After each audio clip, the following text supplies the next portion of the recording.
मुरली वारो श्याम हमारो मुरली वारो श्याम खारी। जिसके जीवन में भगवान का नाम नहीं है, जिसके जीवन में भगवत प्रेम नहीं है, वह कितना भी बड़ा सौभाग्यशाली क्यों न हो, वह कितना भी बड़ा ऐश्वर्यवान क्यों न हो, लेकिन भगवान के प्रेमी भक्तों की नजर में वह सबसे बड़ा दुखी है।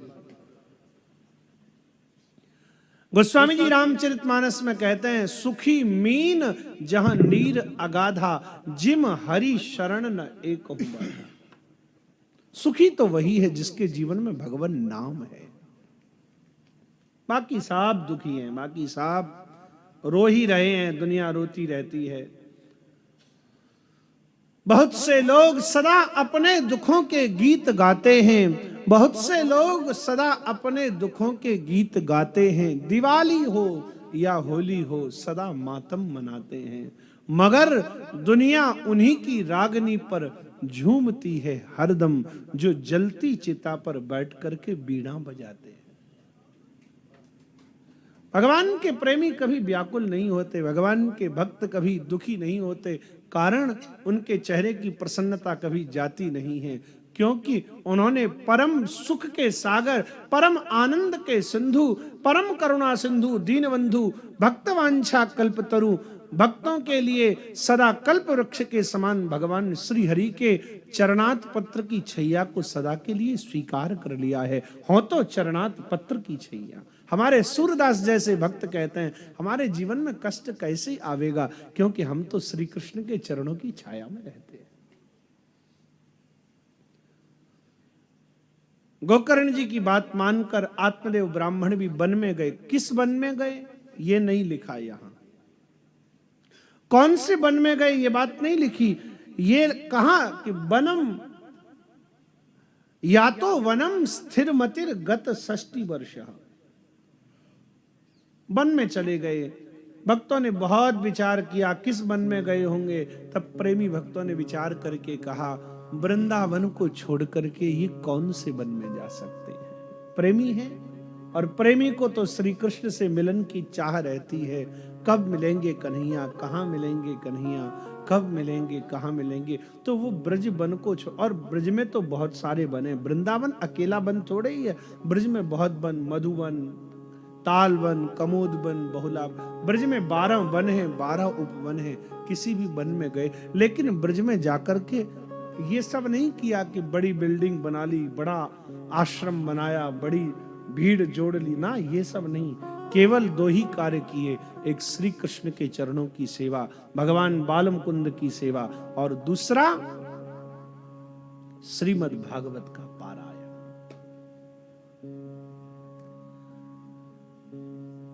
वैष्णव के जीवन में भी इन 2 कार्यों के अलावा दूसरी कोई सेवा नहीं होती। हमारे महाप्रभु श्री वल्लभाचार्य महाप्रभु से किसी ने पूछा, आप कहाँ मिलेंगे, तो बोले या तो सेवा में मिलेंगे या फिर कथा कहते हुए मिलेंगे, सुबोधनी का गान करते हुए मिलेंगे।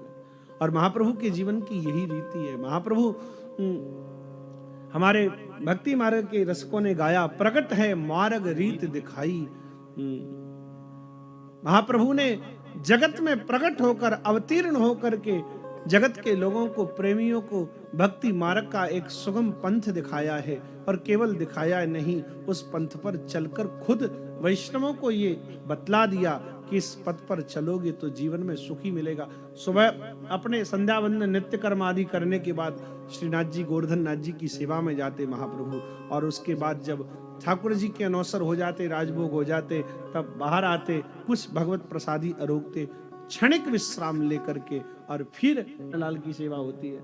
आप वैष्णवों के घरों में जाकर देखें तो सही प्यारे, या फिर जब समय मिलता है ठाकुर जी के अनौसर होते हैं, तब वैष्णव प्रेम से बैठ करके श्रीमद् भागवत का आश्रय करता है। श्रीमद् भागवत का महाप्रभु जी ने बड़ा समादर किया, बड़ा समादर किया। आहा, श्रीमद् भागवत का पाठ करते हैं हमारे आत्मदेव ब्राह्मण। श्री कृष्ण माप नियतम दशमस्य पाठात्।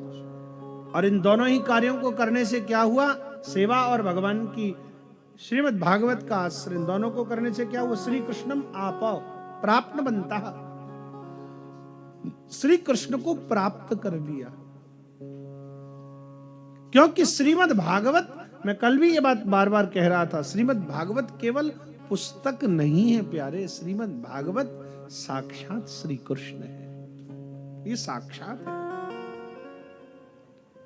यदि हम इन्हें प्राप्त करने के बाद भी ये सोच रहे हैं कि हम एक पुस्तक के सन्मुख बैठे हैं, तो फिर यहां बैठने से कोई लाभ नहीं होगा। हमें अनुभूति, हमारे वैष्णव ये कहते हैं आज हम हरि के सन्मुख हुए हैं। श्रीमद् भागवत के सामने आ जाते हैं तो वो कहते हैं आज हम हरि के सन्मुख हुए हैं। और भगवान के सामने आ जाने का मतलब क्या है? जीवन का निष्पाप हो जाना।